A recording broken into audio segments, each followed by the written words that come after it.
នេះបងប្អូនស្លាកលេខដែលមានតម្លៃថ្លៃជាងគេនៅលើពិភពលោកគឺនៅប្រទេសអារ៉ាប់រួមឌូបៃស្លាកលេខហ្នឹងគឺមានតម្លៃរហូតដល់$55 លានបងប្អូនអរគ្នាហើយមានអក្សរតាអក្សរ P និងលេខ7មួយឯង P7 ហ្នឹងគឺបំបីកំណត់ត្រាពិភពលោកថ្លៃជាងគេនៅលើលោកដែលមានស្លាកលេខថ្លៃជាងគេលើលោកហ្នឹងគឺជាប់លេខ1ខាងហ្នឹងឯងហើយជាទូទៅយើងឃើញតែប្រទេសហ្នឹងគឺលេងភាគច្រើនលេងឡានទំនើបច្រើន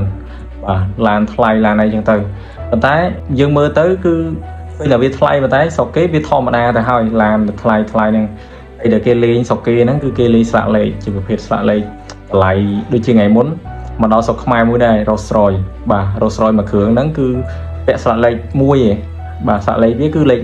1តែតម្លៃរបស់វា$15 លានហើយនាំគ្នា share នាំគ្នាអីពេញហ្នឹងចឹងទៅប៉ុន្តែមើលជាក់ស្ដែងវាគ្រាន់តែជាផ្នែកមួយឯងនៅមានច្រើនយ៉ាងហ្នឹងទៀតនៅមានថ្លៃយ៉ាងហ្នឹងទៀតដោយអាស្លាកលេខនេះជាក់ស្ដែងហ្នឹងគឺវា$55 លាននោះបាទចឹង$55 លានបើយើងនិយាយជាមួយនឹងឡាននៅស្រុកខ្មែរដែលមានតម្លៃថ្លៃគេបំផុតគឺឡាន Bugatti Chiron របស់បង Peter បាទតម្លៃវា$4 លានជាងអញ្ចឹងបើយើងយក4 លានគុណនឹង10ដងវា40 លានអញ្ចឹង40 លានហើយជាមួយនឹងស្លាកលេខមួយស្លាកនេះអា P7 នេះគឺវាស្មើនឹងឡានបង Peter 10 គ្រឿងជាងបងបាទអញ្ចឹងវាមានតម្លៃថ្លៃមែនតើហើយស្រុកគេវាហ្នឹងវាដូចខ្ញុំនិយាយអញ្ចឹងគឺវាលេងស្លាកលេខទៅពេលនៅស្រុកយើង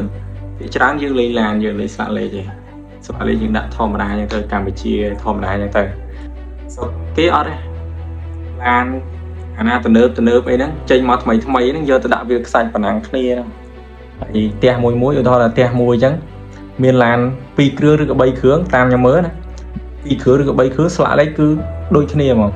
បាទស្លាកលេខវាគឺដូចគ្នាហ្មងភាគច្រើនគឺដូចគ្នាស្លាកលេខនៅអារ៉ាប់ហ្នឹងបាទនេះខ្ញុំមានតែប៉ុណ្្នឹងទេជួបខ្ញុំនៅវីដេអូក្រោយ